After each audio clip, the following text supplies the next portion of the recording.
जी नमस्कार साथियों। Good morning प्यारे दोस्तों। जय हिंद, वंदे मातरम, राधे राधे। आज की जो हमारी क्लास है उसमें टॉपिक चल रहे हैं कारक। और कारक में अब तक हम अधिकरण कारक पे पहुंच चुके हैं। कारक के भेद। तो कारक के कुल 8 भेद होते हैं। इसमें से 7वां जो कारक होता है वो है अधिकरण कारक। अधिकरण कारक। अधिकरण कारक की जो कंडीशन है, जहां कार्य संपन्न हो, जहां कार्य संपन्न हो उसे आधार कहते हैं। उसे आधार कहते हैं। जहां कार्य संपन्न हो उसे आधार कहते हैं। और आधार को अधिकरण कहा जाता है। आधार को अधिकरण कहा जाता है।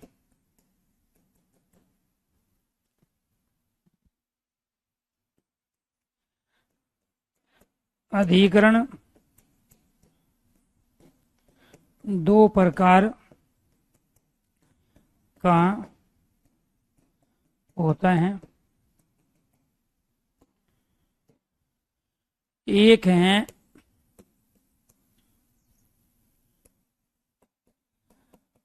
कालाधिकरण। कालाधिकरण। और दूसरा है स्थानाधिकरण। दूसरा है स्थानाधिकरण। तीसरी कंडीशन, जहां समय काल को आधार बनाकर कार्य संपन्न हो। जहां समय काल को आधार बनाकर कार्य संपन्न हो वहां वहां कालाधिकरण कालाधिकरण कारक होता है।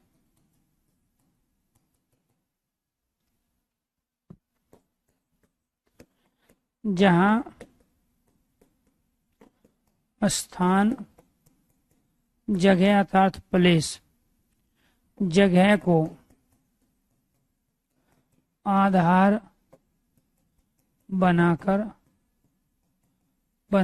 कार्य, आधार बनाकर कार्य, जहां स्थान जगह को आधार बनाकर कार्य किया जाए वहां स्थानाधिकरण होता है। वहां स्थानाधिकरण कारक होता है। कैसे होगा जी?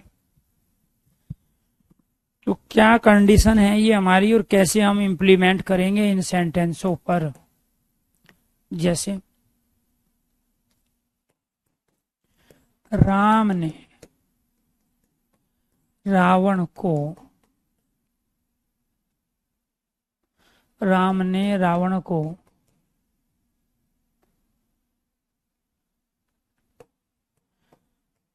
युद्ध करते हुए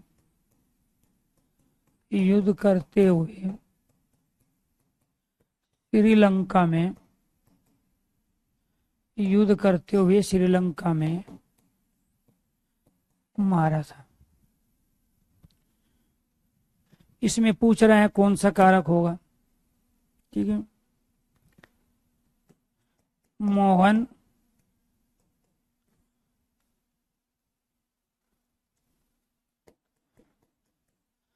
गांव में जा रहा है।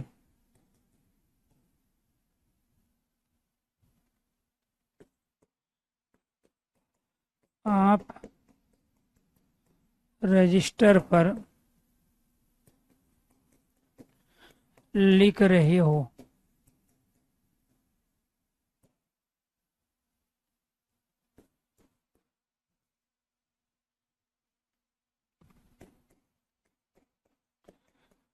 चिड़िया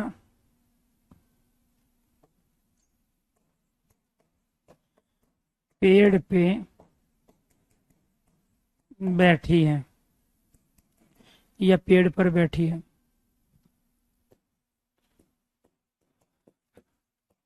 शिक्षक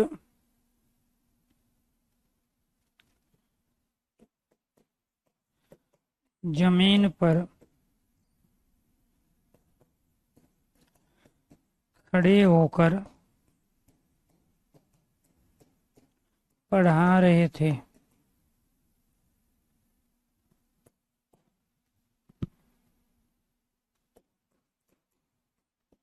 सेठ जी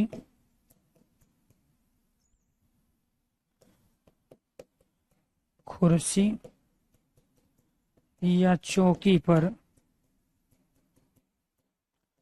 बैठे थे।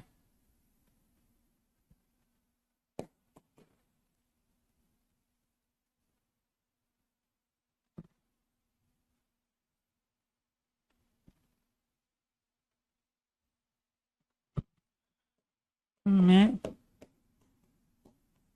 रेल में बैठकर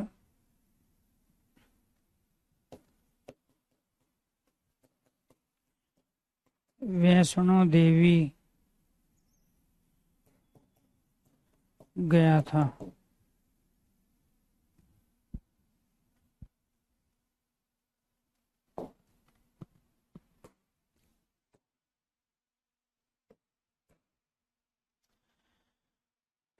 मैं 5 मिनट में आ रहा हूँ।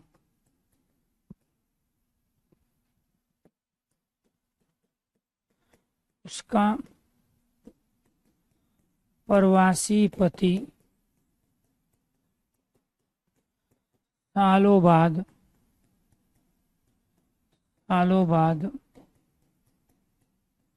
घर लौटा।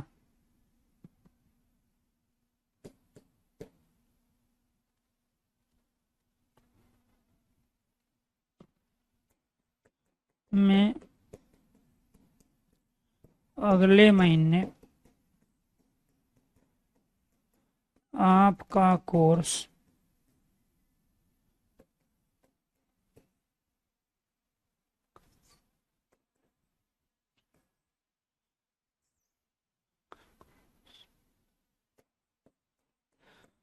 पूरा कर लूंगा।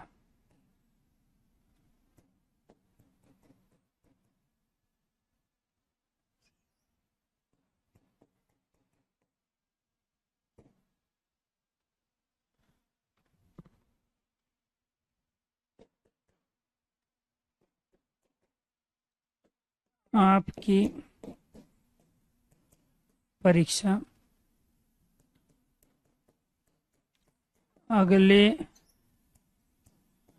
वर्ष होगी।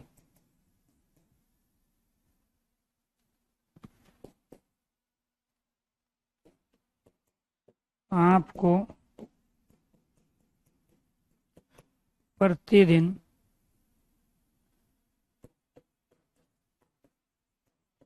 8 घंटे पढ़ना चाहिए।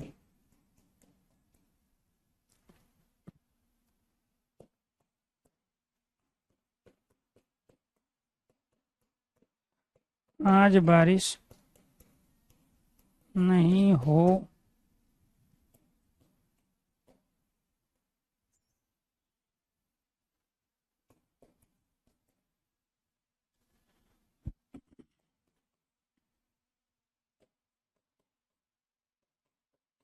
मैंने कल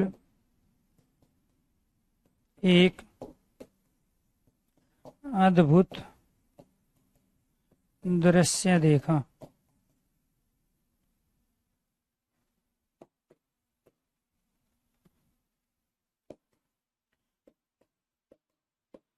संध्या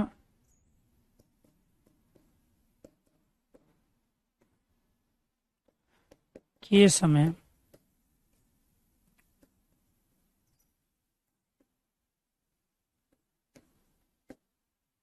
संध्या के समय आपको विश्राम करना चाहिए। ये 15 सेंटेंस हैं, ठीक है। और 15 सेंटेंसों में ये वाले सारे के सारे प्यारे दोस्तों आपके कालाधिकरण के हैं। ये किसके हैं? कालाधिकरण के। और ये सारे के सारे आपके क्या हैं? अस्थानाधिकरण। अस्थानाधिकरण के हैं, कालाधिकरण और अस्थानाधिकरण। ये आपको ध्यान रखना। बिल्कुल पैसे अलमारी में रखे हैं तो अलमारी क्या है? आधार है किसका? पैसे के रखने का। तो वो स्थान हुआ, और जब स्थान हुआ तो वो स्थानाधिकरण कहलाएगा, ठीक है। चिड़िया पेड़ पर बैठी है तो पेड़ क्या है? स्थान है, ठीक है। बंदर छत पर बैठा है, छत क्या है? स्थान है, ठीक है। आपने किताब में पैसे रखे हैं तो किताब क्या स्थान है पैसे के रखने का? तो वो सब क्या है? जी। तो लव कह रहे हैं सर जी मेहरबानी करके मौलवी दी के टीचर बदलवा दीजिए प्लीज, हम कुछ, ये मेरी आप लोगों से गुजारिश है, रिक्वेस्ट है। नहीं थक जाते हैं, नर्वस नहीं लग रहे हैं अशोक जी। सुबह 7:30 बजे से कंटिन्यू क्लास लेते हैं और 7 बजे से कंटिन्यू क्लास, बीच में ब्रेक नहीं है। पहले 7-7:30 बजे यूट्यूब पे क्लास होती है हिंदी भाई उनके चैनल पर, वहाँ गदर सीरीज चलाए हुए हैं तो गदर तो वहाँ सुबह ही यूट्यूब पे निकल जाता है। इसके बाद में फिर 8 से 9:30 क्लास है, फिर 9:30 से 10 के बीच में ब्रेक था, फिर वो RO का एक नया बैच आ रहा है, उसकी एक इंट्रो क्लास मैंने तैयार की कि उस बैच में कौन कौन पढ़ाएगा, कैसे पढ़ाएगा और क्या उसका कोर्स है, कितनी उसकी फीस है और उस कोर्स के अंदर हम क्या क्या चीजें RO समीक्षा तथा सहायक समीक्षा अधिकारी के जो बच्चे हैं उनको हम क्या क्या प्रोवाइड कराएंगे। तो वो एक क्लास बनाई। फिर 10 बजे क्लास थी, मैंने कहा 9:30 से 10 के बीच में भी जो गैप था उसमें भी क्लास है, ठीक। और बिना नाश्ता किए पढ़ा रहे हैं। अब अंदाजा लगाओ, जब 7:30 से क्लास यूट्यूब की है, फिर 8 बजे क्लास, 9:30 बजे बैच में हिंदी स्पेशल की क्लास है, फिर RO की रणनीति की क्लास है, इंट्रोडक्शन क्लास, फिर 10 से 11 यूपी पुलिस की कांस्टेबल का जो नया बैच है उसकी क्लास, इसके बाद में फिर आपकी 11 से 12 क्लास, फिर 12 से 1 और 1 से 2 ये क्लासें कंटिन्यू हैं। तो यूट्यूब पे 2 बार क्लास होती है, एक बार सुबह मॉर्निंग में 7:30 बजे और एक बार होती है शाम को 9:30 बजे। तो प्यारे दोस्तों एक बार मुझे आप फीडबैक दीजिए, क्योंकि ये इशू रोज की रोज आ रहे हैं और यूपी पुलिस को थोड़ा सा मैं ही आज अपने लेवल पे और राकेश सर मिलके हम लोग दोनों देख रहे हैं कि हमारा मकसद ये है कि मैक्सिमम बच्चों का हम सिलेक्शन कराएं और मैक्सिमम जो टीचर हैं वो टाइमली सारी चीजें बच्चों तक पहुंचा दें। अगर मेरे में भी कोई सुधार करने की गुंजाइश है तो आप जरूर बताइए, मैं भी अपने आप में कुछ न कुछ सुधार करने के लिए हमेशा तैयार रहता हूँ। और यही एक अच्छे टीचर की खूबी होती है कि टीचर पढ़ के पढ़ाए, मैं उस टीचर को अच्छा टीचर मानता हूँ, चाहे उसकी एज कुछ भी हो जाए, क्योंकि जब पढ़ के पढ़ाते हैं तो वो कहीं ना कहीं सेंट्रलाइज चीजें होती हैं, वो फोकस करता है, दाएं बाएं की चीजों पे फिर ज्यादा चर्चा नहीं होगी। तो मेरी रिक्वेस्ट है आप लोगों से कि मूल विधि के प्रति एक बार थोड़ा सा आप फीडबैक दे दीजिए। मैं रोज की रोज बात नहीं करूंगा उस टॉपिक पे, लेकिन अगर आपको जो मूल विधि आप पढ़ रहे हो, शायद राम सर पढ़ा रहे हैं, तो ठीक, चलो जी ठीक, चेंज करने के लिए बोल।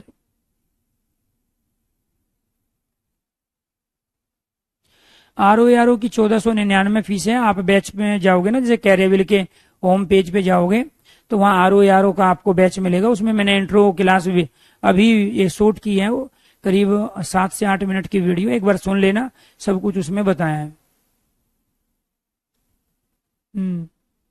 चेंज कर दे, मूल विधि के टीचर चेंज कर दो। चलो ठीक है जी।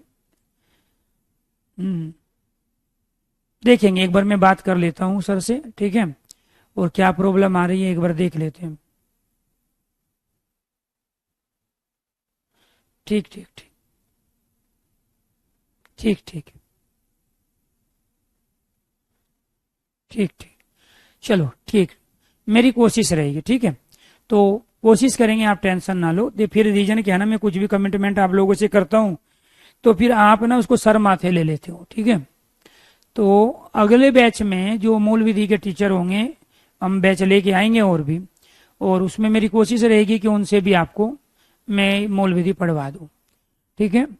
तो मैं कमिटमेंट नहीं करता हूँ अभी, क्योंकि देखो मैं मालिक नहीं हूँ, और दूसरा जो है मेरा काम सिर्फ ये चीजें देखना है पुलिस भर्ती को, और इसके साथ हिंदी पढ़ाने का है, ठीक है। चलो देखेंगे जैसा भी है, मैं एक बार सर से बात कर लूंगा आज शाम को, और जैसे भी ये कोशिश करेंगे। होता है कई बार कुछ बच्चों को दिक्कतें आती है, लेकिन जैसे भी करके एडजस्ट करेंगे और उसके साथ कोशिश करेंगे आपकी जो समस्याएं हैं वो दूर हो जाए। Thank you thank you thank you. चलो जी, अब इसमें आ जाओ। देखो ये क्या कह रहा है, दो कंडीशन इसमें रखी है हमने, कालाधिकरण और स्थानाधिकरण की। तो दोस्तों जैसे जैसे टॉपिक पूरा कंप्लीट होता है तो मेरी रिक्वेस्ट है, गुजारिश है आपसे कि जब तक वो टॉपिक कंप्लीट नहीं होगा कुछ ना कुछ डाउट्स बनेंगे आप लोगों के। और डाउट्स जो बनते हैं वो किसी भी सब्जेक्ट में, जो मूल विधि में है या फिर हिंदी में, वो या मैथ है या रीजनिंग है या जीएस है, वो दो कारण से बनते हैं। आप ये समझो, बहुत सारे बच्चे कहते हैं सर जी आप कमेंट नहीं लेते, हम डाउट कैसे पूछेंगे। तो डाउट बनने के पीछे का लॉजिक समझो क्या है। तो डाउट जो बनते हैं उसके दो कारण होते हैं। एक तो कारण होता है किसी भी टीचर की कंटिन्यू रेगुलर क्लास अटेंड न करना, क्योंकि जो मैं यहाँ आज पढ़ा रहा हूं आपको कारक के बारे में, यही कारक मुझे एक नहीं बल्कि 4 से 5 टॉपिक में चाहिए, शुद्ध और अशुद्ध वाक्य कारक चिन्ह के आधार पर, ठीक है। इसके साथ जो अभी हमने तत्पुरुष समास के जो भेद पढ़े हैं उसमें भी ये टॉपिक इन्वॉल्व है, वाक्य वाच्य वाले टॉपिक में भी ये इन्वॉल्व है, पद परिचय वाले टॉपिक में भी ये इन्वॉल्व है। तो कुल मिला के ये जो कारक वाला टॉपिक चल रहा है, ये कारक वाला टॉपिक, इस टॉपिक पर कारक वाले पे 5 जो टॉपिक है वो डिपेंड है। अब जब आप रेगुलर क्लास अटेंड नहीं करोगे कारक की, तो वे जो 5 टॉपिक है उसमें डाउट बनेगा, क्योंकि कारक की क्लास तो आपने ली ही नहीं, क्योंकि वो चीज ऑलरेडी पहले बताई जा चुकी है। दूसरा, ये आज जो पहुंचे इससे पहले भी 3 क्लास कारक की हो चुकी है, और सारी चीजें लिंक में एक दूसरे से जुड़ी हुई है। तो कुल मिला के बात यह है कि जब हम रेगुलर क्लास अटेंड नहीं करते हैं, टॉपिक के सीक्वेंस को लॉजिकली आगे लेके नहीं बढ़ते हैं, तो डाउट बनना 100% लाजमी है। और दूसरा डाउट तब बनता है कि जब आपकी जो प्रीवियस नॉलेज है किसी सिलेबस के बारे में, टॉपिक के बारे में आप पहले से कुछ जानते हो सकता है उस टॉपिक के बारे में आपने केवल 40% ही चीजें अचीव की हो, या 40% ही आपने पढ़ा, पूरा टॉपिक कभी पढ़ा ही ना हो या किसी ने पढ़ा ही ना हो। तो यहाँ जिन टीचरों से आप पढ़ के आए हो, जिन किताबों से आप पढ़ के आए हो, जिस यूट्यूब चैनल पे आप ऊपर की सतही नॉलेज सूचना इकट्ठे करके आए हो, वो जो प्रीवियस नॉलेज है जिसको आप सब कुछ समझ बैठते हो, तो वो भी आपके डाउट क्रिएट करती है। क्योंकि जब जब टीचर सीक्वेंस में चलेगा, लॉजिकली चलेगा, अपने टॉपिक को थोड़ा डिटेल में लेके चलेगा, तो आपके डाउट बनने शुरू हो जाएंगे, क्योंकि वहां जो प्रीवियस नॉलेज है वो बाधा खड़ी कर देती है। तो प्रीवियस नॉलेज भी आपके आड़े आती है, इसीलिए आप जो पहले से किसी टॉपिक के बारे में जानते हो उसको आप साइड में रख के चलो। जो टीचर नए चीज बता रहे उस पर आपका फोकस होना चाहिए, क्योंकि बहुत सारे बच्चों को तो इसीलिए बनते हैं, वो क्लास तो लेते हैं, आंखें खुली हुई है, सुन भी रहे हैं, लेकिन ध्यान कहीं और है। तो जब ध्यान आपका कहीं और है, आंखें खुली है, कान भी खुले हुए हैं, सुन रहे हो, देख पा रहे हो, लेकिन ध्यान है कहीं और, तो डाउट बनना लाजमी है। हम एक साथ कई हजार बच्चों को लाइव क्लास में पढ़ा रहे होते हैं, लेकिन जो कोई समस्या क्रिएट होती है वो सब बच्चों के साथ होती है। जब फॉर एग्जाम्पल कोई टेक्निकल प्रॉब्लम आ गया तो उसमें मैं भी प्रॉब्लम में रहूंगा और आप भी रहोगे, क्योंकि वो सबके साथ है। लेकिन जब किसी एक या 2 बच्चे के डाउट बनते हैं किसी एक चीज को लेके, तो उसके केवल 2 ही कारण होते हैं, रेगुलर क्लास अटेंड न करना और दूसरा क्लास में ध्यान न देना, और इसके साथ प्रीवियस नॉलेज को अपने आड़े ले आना।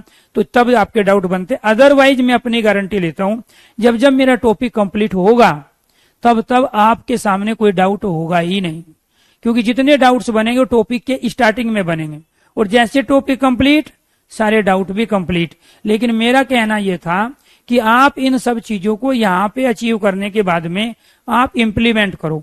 मैं इम्प्लीमेंट तो करा ही रहा हूं। यहाँ पे मैंने कितने एग्जाम्पल लिख दिए इन 4 कंडीशन के साथ, फिर यहाँ पे भी मैंने एग्जाम्पल लिख दिया आपके 8। तो मैं 15 एग्जाम्पल के माध्यम से केवल और केवल एक कारक पढ़ा रहा हूं और उस कारक का नाम है अधिकरण कारक। लेकिन इन 15 एग्जाम्पल के अलावा भी मेरी आपसे रिक्वेस्ट है, गुजारिश है कि आप Hindi by Rohan sir YouTube channel पर कारक की जो मैंने 3 क्लासें टॉपिक वाइज ली है वहां उस टॉपिक को खोलिए, या जो जो टॉपिक हमने पूरा कंप्लीट कर लिया है उन टॉपिक को खोलिए और वहां से क्लास अटेंड कीजिए, वो प्रैक्टिस कीजिए। वो प्रैक्टिस करने की सबसे बेहतरीन चीज है। अब मान के चलो आपका यहां से भी भला नहीं हो रहा है और प्रैक्टिस भी नहीं कर पा रहे हो, आप उधर से टाइम ही नहीं है, तो 5 सितंबर को मेरी 2 बुक आ रही।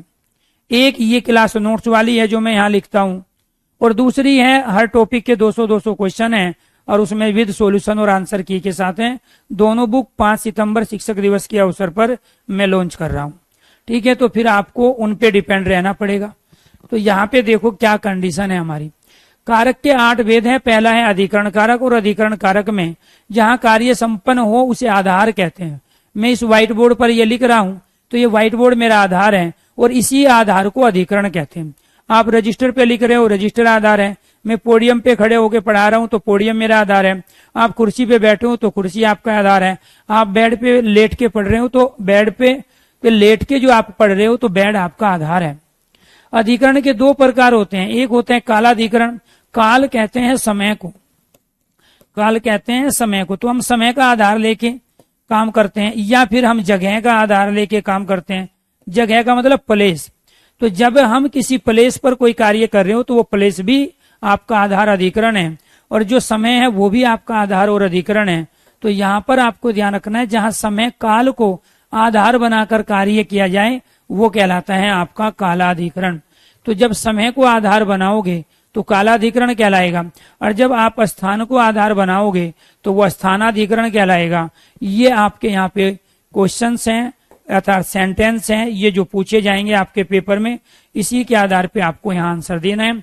राम ने रावण को युद्ध करते हुए श्रीलंका में मारा, तो आधार कहाँ है, जगह कौन सी है, श्रीलंका है, इसलिए स्थानाधिकरण है। कहाँ मारा, युद्ध करते हुए। तो युद्ध और श्रीलंका ये 2 क्या है, आपकी जगह स्थान है, इसीलिए स्थानाधिकरण।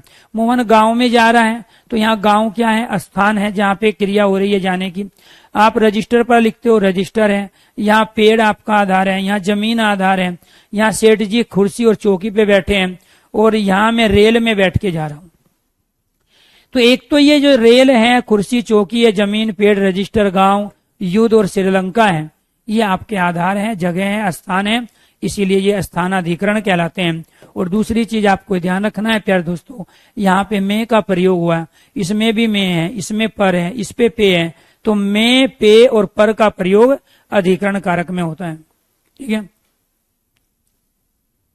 चलो, तो आपको ये ध्यान रखना है, ये में, पे, पर जो है अपने आप में क्या है, तो ये में, पे, पर ये अधिकरण कारक के कारक चिन्ह है, और कारक चिन्ह से पहले जो भी होता है कारक उसी में होता है। इसलिए शिक्षक जमीन पर खड़े होकर पढ़ा रहे हैं तो यहाँ पर आ गया, यहाँ चौकी पर तो ये पर आ गया, यहाँ रेल में तो यहाँ रेल क्या है, आधार है बैठने का। तो ये में, पे, पर का प्रयोग जहां होगा उससे पहले जो शब्द होगा उसको हम आधार के रूप में प्रयोग करेंगे। आधार कह रहे हैं हम अधिकरण को, आधार कह रहे हैं हम प्लेटफार्म को। तो जिस प्लेटफार्म पर कार्य संपन्न होता है, जिस जगह पर संपन्न होता है, वो स्थानाधिकरण कहलाता है। इसके बाद है कालाधिकरण। तो यहाँ कालाधिकरण क्या है दोस्तों, इसमें यहाँ पे 5 मिनट है तो ये मिनट समय के रूप में प्रयोग की। यहाँ साल है, यहाँ महीने हैं, यहाँ वर्ष है, यहाँ प्रतिदिन है। ठीक है, तो यहाँ पे घंटे भी है, यहाँ पे क्या है, आज है, ये सब समय की सूचना दे रहे हैं। यहाँ कल है, और यहाँ क्या है, संध्या है, यानी कि इवनिंग टाइम। तो ये जो संध्या, कल, आज, घंटे, प्रतिदिन, वर्ष, महीने, साल, मिनट, ये सब आपको समय की सूचना दे रहे हैं। जो समय की सूचना दे रहे हैं तो वो कालाधिकरण हो गया। ठीक है, हाँ, आरओ में मैं पढ़ाऊंगा, आप एक बार होम पेज पे चले जाना। ठीक है, कैरियर ऐप के होम पेज पे जैसे जाओगे वहां एक बैच आपको मिलेगा आरो यारो, और उसमें आप एक इंट्रो क्लास सुनोगे। तो इंट्रो क्लास में पूरे बैच की डिटेल इन्फॉर्मेशन मैंने दे दी, प्री और मेंस दोनों का सिलेबस मैंने डिस्कशन कर दिया, और 8 मिनट में तमाम वो काम कर दिया जिसके 1000 क्वेश्चन के जवाब आपको मिल गए। अगर बच्चों के पास 1000 क्वेश्चन है तो उस 8 मिनट की क्लास में 1000 क्वेश्चन के जवाब हैं, बशर्ते आप एक बार खोल के सुनो तो सही। ठीक है, तो यहां आपको ध्यान रखना है, मैं 5 मिनट में आ रहा हूं तो ये क्या है, हमने मिनट का आधार लिया, उसका प्रवासी पति सालों बाद घर लौटा साल, या महीने वर्ष, तो ये क्या कहलाए आपके कालाधिकरण। क्या कहलाए आपके कालाधिकरण, ये भी अधिकरण कारक के ही है। तो ये आपको ध्यान रखना है प्यारे दोस्तों। ये सारी की सारी चीजें आपको बेसिकली लॉजिकली सीक्वेंस में लेके आगे बढ़नी पड़ेगी, तब कंप्लीट होगा। मैंने आपसे एक प्रॉमिस किया है, और वो प्रॉमिस ये है कि मैं जो पढ़ाता हूँ वो पेपर में आता है। उसका कारण क्या है, मैं सीक्वेंस में चलता हूँ, लॉजिकल चलता हूँ, हर तरह के क्वेश्चंस की वैरायटी को बच्चों को कराता हूँ अपने टॉपिक की। ठीक है, दूसरा आपको ये ध्यान रखना है कि अगर बच्चा प्रैक्टिस करना नहीं चाहता और वो सारी रेगुलर क्लास अटेंड करना चाहता है तो भी आपका भला यहाँ से हो जाएगा, क्योंकि मैं कभी कोताही नहीं बरतता कि मुझे 15 एग्जाम्पल देने हैं कि 5 देने, तो होने को तो 5 से भी काम चल जाता, लेकिन जितनी जगह थी मैं उतनी जगह को भर के आपको समझा के आगे बढ़ता हूं, क्योंकि मुझे ये पता है कि अगर कोई नॉर्मल बच्चा भी होगा जिसको हिंदी का क्या खे भी नहीं आता हो, वो भी इन चीजों को आसानी से समझेगा। इसीलिए मुझे कमेंट पढ़ने की कभी आवश्यकता नहीं होती। पिछले 5 साल से बिना कमेंट पढ़े मैं कई हजार बच्चों को सिलेक्शन दिला चुका हूं। ठीक है, तो क्योंकि सारा का सारा सिलेबस तो आपका ये है, इसीलिए यहाँ 8वां जो है कमेंट में सिलेबस नहीं होता है। ठीक है, वो आउट ऑफ सिलेबस चीजें जाती है। 8वां वेद किसका है हमारा, संबोधन कारक। कौन सा कारक है, संबोधन कारक है। और संबोधन कारक में आपको ये ध्यान रखना है, जो यहाँ पे पर्सन बनेंगे वो क्या क्या है। संबोधन कारक में प्रथमा विभक्ति होती है। संबोधन कारक में प्रथमा विभक्ति होती है। दूसरा, जब किसी को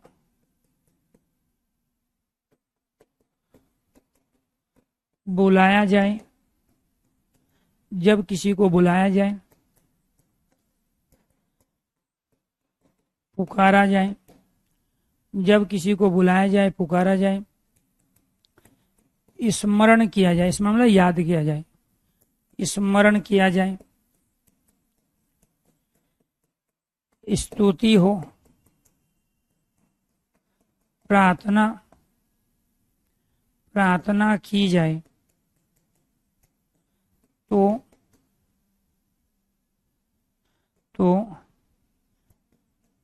उसमें संबोधन कारक होता है, में संबोधन कारक होता है। तीसरा, संबोधन कर्ता के द्वारा किया जाता है। कर्ता में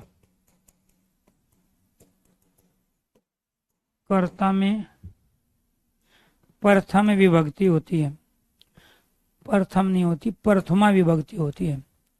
कर्ता में प्रथमा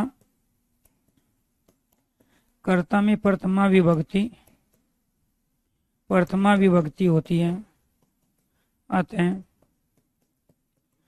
अतः संबोधन में भी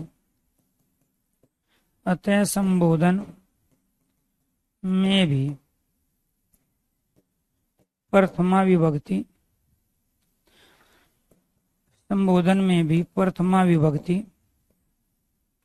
संबोधन में भी प्रथमा विभक्ति होगी। संबोधन के जो कारक चिन्ह हैं दोस्तों, वे होते हैं हे, ए,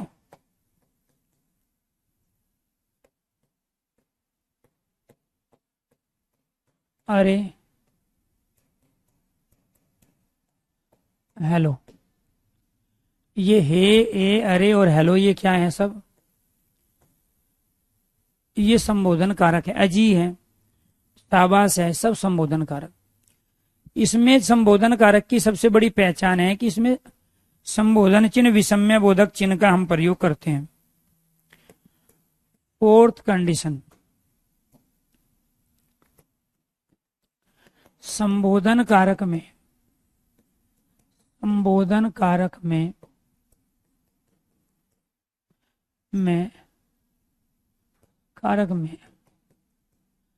शब्द के बाद विषम्य बोधक, शब्द के बाद विषम्य बोधक चिन्ह, ये वाला विषम्य बोधक चिन्ह का प्रयोग किया जाता है। इसी वजह से इसको पहचानना बड़ा आसान है। किसका प्रयोग करेंगे? संबोधन कारक का। जैसे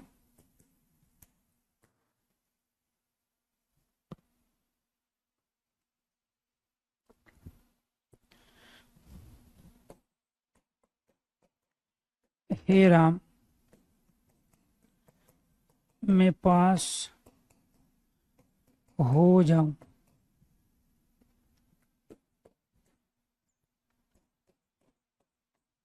अरे रहो जी, आप तो सुनते ही नहीं हो, केवल लिखते रहते हो।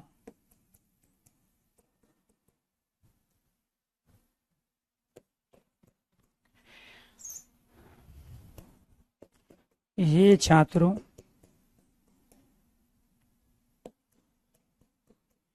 लिख कर समझाने से नौकरी मिलती है, बातें करने से नहीं।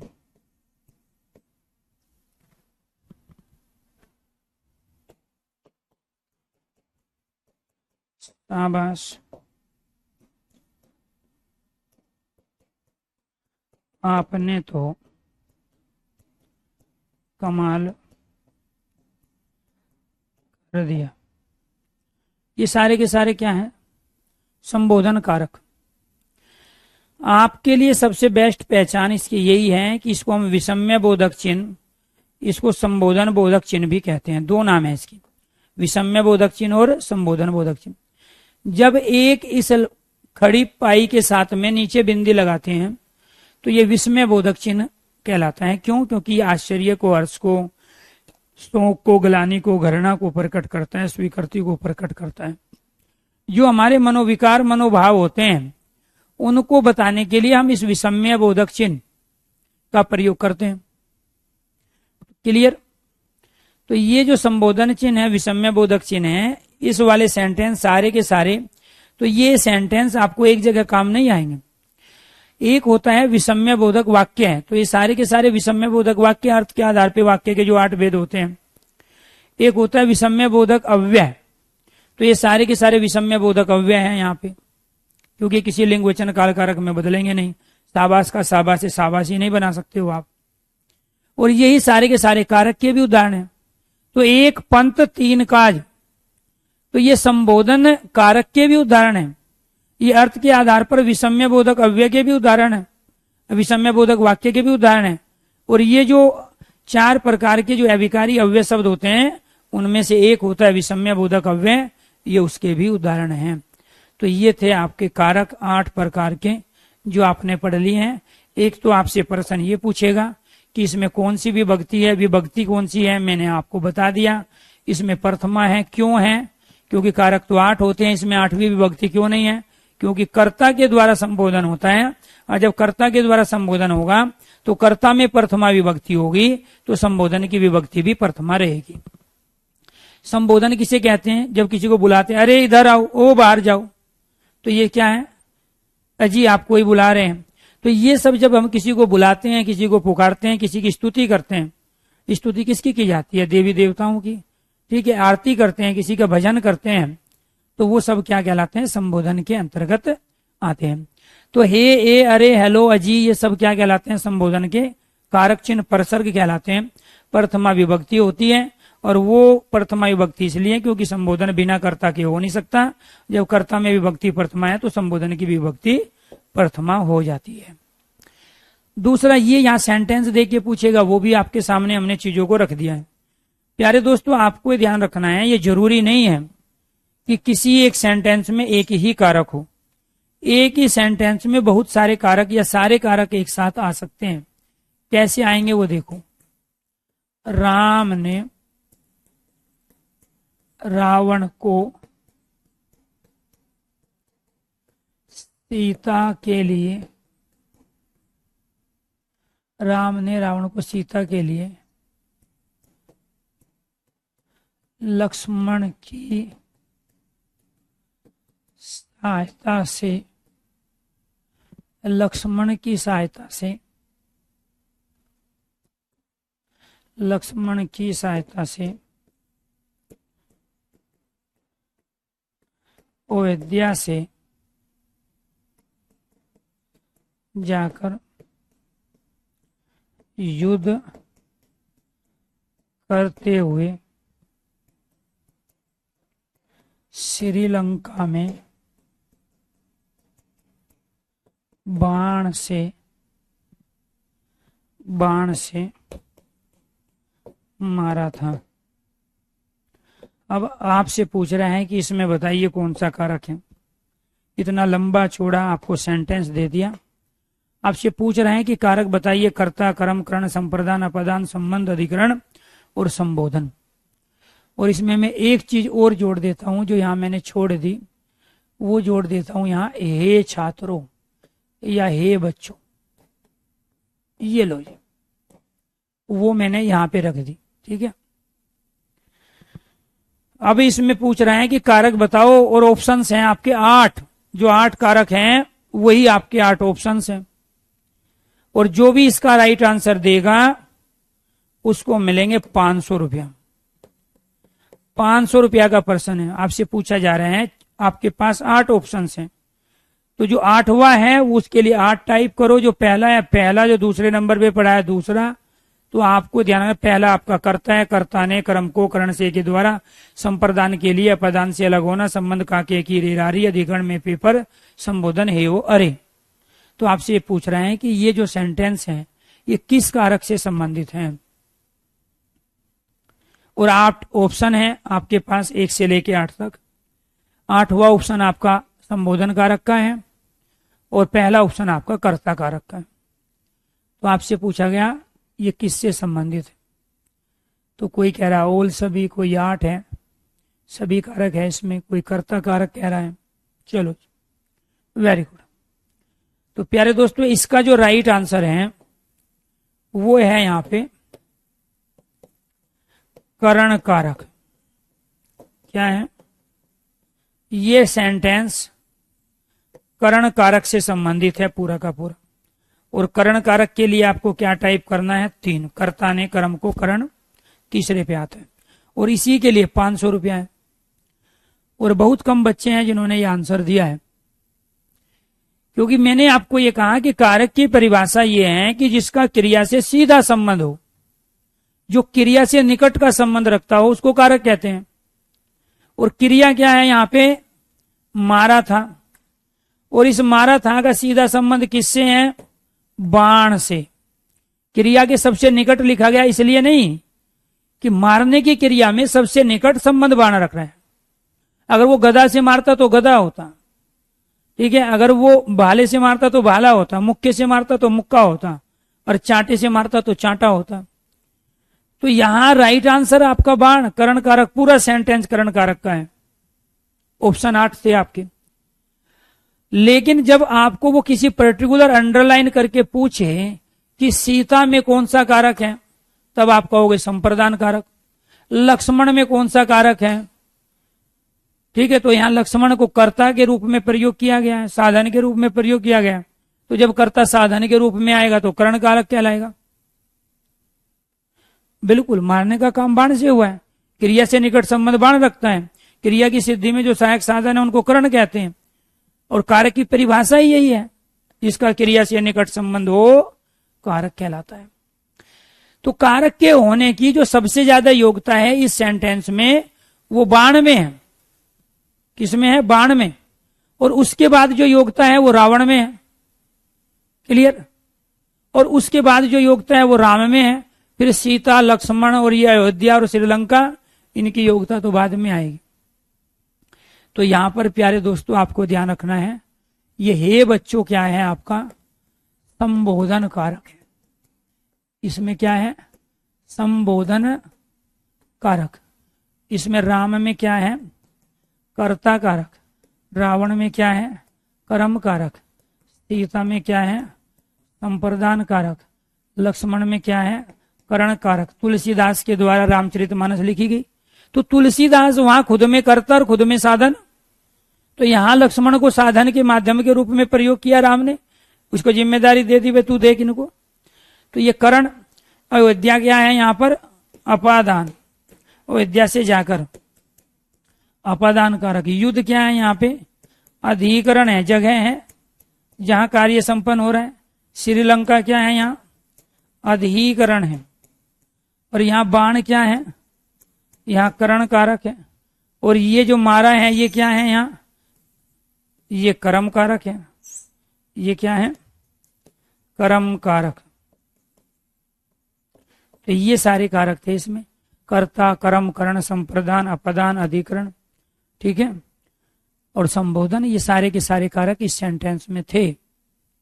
लेकिन ये पूरा सेंटेंस जब तक वो किसी को अंडरलाइन नहीं करता है, ये केवल और केवल करण कारक का था।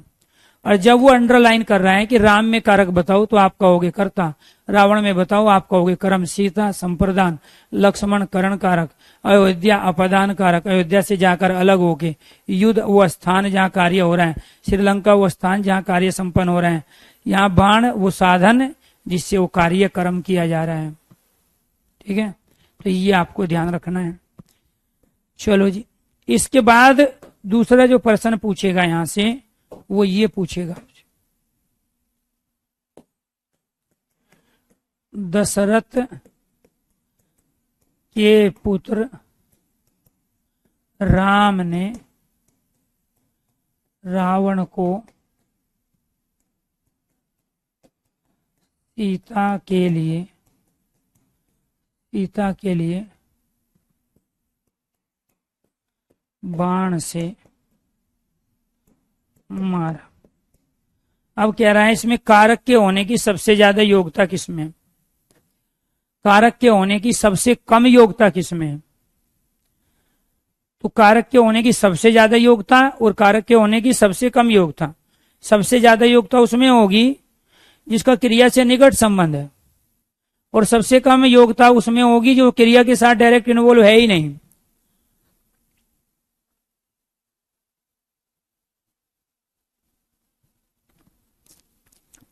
चलो, ये बेफालतू के क्वेश्चन होते हैं सुविता जी, आप पढ़ाई करो।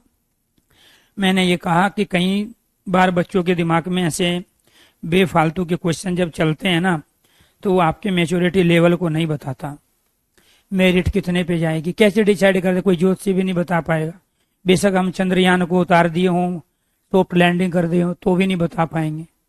ठीक है, तो कहने का मतलब वहां कितनी वैकेंसी आती है, कितने बच्चे पेपर देते हैं, ठीक है, कितने बच्चों ने फॉर्म भरा है, पेपर का लेवल क्या था, नॉर्मलाइजेशन का असर कितना है, उससे डिसाइड होगा ना कितने पे मेरिट जाएगी। आप पढ़ो नहीं, पढ़ने के अलावा सारी चीजों पे दिमाग लगाओ। कितने आप में से भारतीयों की यही तो है, शादी होगी नहीं, बच्चों के बारे में सोचेंगे, बच्चे कैसे होंगे, बच्चों को कैसे पालेंगे। नौकरी लगी नहीं, ठीक है, उसके बाद नौकरी के बाद क्या क्या मजे लेंगे, कहाँ कहाँ घूमने जाएंगे, उसके बारे में सोचेंगे। ठीक, पेपर हुआ नहीं, मेरिट के बारे में सोचेंगे, मेरिट कितने पे जाएगी। अब जाएगी जितने, जब आपकी तैयारी है ही नहीं, उसको जाने तो जहां जितने पे जा रही है। जब तैयारी होगी तो अगर वो 100 में से 100 पे भी जाएगी तो भी आपका सिलेक्शन होगा। मुद्दा ये नहीं है कि मेरिट कितने पे जाएगी, पोस्ट कितनी आएगी, फार्म कब भरवाया जाएगा, ठीक है, एग्जाम कब होगा। मुद्दा ये है कि आप अपने को पहले से कितने तैयार करके रखे हो। तो यहां से प्रश्न पूछा गया कि इसमें कारक के होने की सबसे ज्यादा योग्यता है बाण में, सबसे ज्यादा योग्यता, सबसे ज्यादा योग्यता कारक के होने की, सबसे कम दशरथ, क्योंकि जब रावण मारे गए दशरथ थे ही नहीं। सबसे कम क्या है, दशरथ की। दशरथ का सीधे सीधे क्रिया से, मारने की क्रिया से कोई इन्वॉल्वमेंट नहीं है। बात समझ में आई? तो मारने की क्रिया में दशरथ का सीधे सीधे कोई इन्वॉल्वमेंट है ही नहीं, लेकिन बाण का है सबसे ज्यादा, तो इसीलिए सबसे ज्यादा योग्यता बाण में है। फिर बाण के बाद किस में है, रावण में है। क्यों है रावण में? क्योंकि रावण को मारा गया है। तो मारा कौन गया? रावण मारा गया। और इसके रावण के बाद में ये पहले नंबर पे है सबसे ज्यादा योग्यता, ये दूसरे नंबर पे है, इसके बाद में ये तीसरे नंबर पे है, इसका नंबर क्या है, तीसरा है, और इसके बाद में चौथा नंबर जिसके लिए कार्य हुआ वो क्या है यहाँ पे, वो है सीता। तो कारक के होने की चौथे नंबर पे योग्यता सीता में है। कुछ बात समझ में आया? क्रिया से निकट संबंध बाण का है, बाण के बाद क्रिया का निकट संबंध रावण से है, क्योंकि मारा रावण गया है। और किसने मारा? राम ने मारा। तो ये तीनों चीजें एक साथ इन्वॉल्व। कार्य किसके लिए हुआ? बाद में बात आई। जैसे कोई क्राइम हो जाता है तो क्राइम में ये देखते हैं ना कि सबसे पहले झगड़ा किसके बीच था, मारा कौन गया, पीटा कौन था, उसके बाद में फिर षड्यंत्र बनाने वाला कौन था, उनका सपोर्ट करने वाला कौन था, और वे सहायक साधन क्या थे। तो सबसे पहले आपने देखा होगा जब क्राइम होता है, मर्डर होता है, तो हथियार की ही बरामदगी क्यों करते हैं? हथियार को, क्योंकि उसका क्रिया से सीधा लेना देना होता है। जब तक वो हथियार नहीं पकड़ा जाएगा आप प्रूफ ही नहीं कर पाओगे किसने मारा, कैसे मारा। वकील वहां पे बकिया उधेड़ देते हैं। तो इसीलिए पुलिस क्या करती है, अगर वो कहीं गंगा में भी फेंक के आया है, हरिद्वार में आपने देखा होगा बहुत सारे मर्डर के केस में जो हथियार हैं लोग गंगा में फेंक देते हैं, नदी में फेंक देते हैं। तो जब उसको पकड़ लेते हैं वो वहीं से हथियार लाते हैं निकाल के। तो हथियार का क्रिया से डायरेक्ट रोल होता है। फिर उस व्यक्ति को पकड़ते हैं, ठीक है, वो तो जो मारा गया वो तो है ही उसी के की तो इंक्वायरी चली रही है। फिर उस व्यक्ति को पकड़ेंगे वो, ठीक है, इससे पूछेंगे सब कुछ, ये बताएगा कौन कौन इन्वॉल्व था, ठीक है, मैं किसका पुत्र था, मैंने किसके लिए काम किया। तो फिर यहाँ बताएगा वो जो पकड़ा गया कि गर्लफ्रेंड के लिए चोरी कर रहा था बाइक की। तो गर्लफ्रेंड तो बाद में आएगी ना। तो जिसके लिए उसने बाइक उठाई है, बाइक की चोरी की, झपटमारी की, चैन की, तो उसका नंबर बाद में आएगा। पहले तो जिसने वो काम किया है, जिस तरीके से किया है, उसका इन्वॉल्वमेंट होता है। तो इसीलिए वहां पे एक पर्सन आपसे ये भी पूछेगा किसकी में कारक के होने की सबसे ज्यादा योग्यता है, किसमें सबसे कम है, ठीक है। तो दिया डायरेक्ट क्रिया से, यहाँ दशरथ का कोई लेना देना नहीं है, तो दशरथ का नाम बाहर निकाल देना FIR से, ये ध्यान रखना है, गलत काम नहीं करना है। नौकरी आपको तब मिलेगी जब ईमानदारी से ये प्रण आप लो कि मुझे किसी का घर बर्बाद नहीं करना है। झूठी FIR किसी ने की है उसकी सही ढंग से इंक्वायरी करके मैं वहां रिपोर्ट सबमिट करूंगा, क्योंकि आप में से बहुत सारे IO बनेंगे। IO का काम है निष्पक्ष जांच। और इस भर्ती के अंदर मैं पहले भी तमाम बच्चों को भर्ती करा चुका हूँ। ट्रेनिंग तक तो वो मेरा असर रहता है उनके ऊपर, लेकिन ट्रेनिंग के बाद क्या हो जाता है, कैसा उनको एटमोस्फेयर मिलता है, वो अपनी जबान के, अपने संकल्पों के पक्के नहीं रह पाते। क्योंकि अधिकारियों को देख रहे होते हैं, मजा ले रहे होते हैं अधिकारी, ठीक है, नेताओं के फोन आते हैं, बाकी जो धन्ना सेठ होते हैं उनसे पैसा लेके आपने इंक्वायरी अच्छे तरीके से दी, लेकिन वो तोड़ मरोड़ करके आप पे प्रेशर बना के कुछ और फिट कर देते हैं। लेकिन आपको ईमानदारी से काम करना है, क्योंकि आप जो गलत पैसा अपने घर में लेके आए तो वो 10 साल 20 साल 30 साल बाद जाके वो अपने आप में माइनस में चला जाएगा। तो यहाँ आपको ध्यान रखना, मैं रिकॉर्ड है, मेरे अलावा मेरे घर में सारे पुलिस वाले हैं, ठीक है, जो लेडीज है वो सारी टीचर हैं, लेकिन जेंट्स मेरे अलावा मैं अकेला टीचर हूँ, बाकी सब पुलिस में है। और मैं उस चीज को देख रहा हूँ और मैं उन चीजों को बचाया भी हूँ। घर में अगर गलत पैसा आएगा, किसी का आंसू बहा के, किसी का घर बर्बाद करके, किसी को जेल करा के, किसी को जो है कोर्ट कचहरी में आप घसीट के, उस पैसे को अगर आप यूज कर गए अपने परिवार पे, तो मैं कह रहा हूं आपके आगे ही आपके जीते जी हिसाब बराबर हो जाएगा। ठीक है, ये मेरा अपना तजर्बा है और तमाम लोगों को मैं देख चुका हूं। ठीक है, तो इसीलिए आप केवल और केवल अपनी मेहनत के दम पे काम करो। आप नौकरी जरूर पुलिस में या बहुत दूसरी जगह करो, लेकिन उसके साथ साइड में कुछ ना कुछ करो। आप जिस गांव से गांव में कुछ जोड़ो काम करना, वहां से इनकम होगी, आपकी खेती बाड़ी है उसको संभालो, या दूसरा पढ़ने पढ़ाने का काम करो थोड़ा बहुत जो भी वक्त मिलेगा। क्योंकि आपके टाइम पे आते आते पुलिस यूनिफॉर्म्स जो सिविल कोड्स हैं वो चेंज हो जाएंगे, आपको भी छुट्टियां मिलेगी ज्यादा। ठीक है, आपकी भी जो है काम की ड्यूटी के कुछ घंटे फिक्स होंगे, क्योंकि भारत परिवर्तन के दौर से गुजर रहा है। तो आपको भी तमाम मौके मिलेंगे, जैसे हम भी जो है दाएं बाएं अपने शौक को पूरा करने के लिए सर्विस के साथ साथ आप लोगों को पढ़ा लेते हैं। तो कहने का मतलब ये हुआ कि आप सर्विस दे भी सकते हो, आप सर्विस किसी से ले भी सकते हो, और आप तमाम जो काम है वो कर सकते हो इनडायरेक्टली। तो इसीलिए आपको उसके लिए दिमाग चाहिए। दिमाग चाहिएगा तो आपको स्वाभाविक बात है समय भी निकाल लोगे, आप कितने भी व्यस्त रहते हो जैसे हम लोग निकाल रहे हैं। तो आपको फोकस शुरू में करना है ईमानदारी पे, क्योंकि जो आपने संघर्ष किए ये रिश्वत का पैसे से परिवार को पालने के लिए नहीं किए हैं। तो आपके संघर्ष में आपके वो कम पैसे ज्यादा मेहनत करेंगे। मैंने ऐसे बहुत सारे पुलिस के लोगों को देखा हूं जो गाली तक नहीं देते हैं, दारू पीना रिश्वत लेना का तो बात ही दूर की बात है। ठीक है, तो उनके बच्चे कामयाब हुए, बड़ी बड़ी पोस्ट पे गए हैं। तो आखिरकार पूरा ऑल ओवर अगर देखा जाए 40 साल की हिस्ट्री, 30 साल की आपकी नौकरी होती है, आप 60 पे रिटायर हो जाओगे। तो अगर हम उस सारी चीजों को देखें ऑल ओवर, तो जितना भी उधर उधर से हम पैसा कमा के लाते हैं वो 30 साल 40 साल 35 साल के बाद सारा बर्बाद होता है। आपने प्लॉट लिए हैं, ठीक है, तो आपका बच्चे कामयाब नहीं होंगे, वो गलत संगति में पड़ जाएंगे। आपका कमाया हुआ जो 20-25 साल तक आपने जोड़ा है वो सारा बर्बाद कर देंगे 2 झटके में 3 झटके में। आपने शादी की लड़की की, ठीक है, आपने बहुत अच्छा पैसा कमाया था दाएं बाएं से, लड़की की शादी खूब ठाट बाट से किया, पता चला लड़की का घर वाला ही ठीक नहीं निकला, लड़की जहां शादी की गई वही ठीक नहीं निकले, हिसाब बराबर हो गया।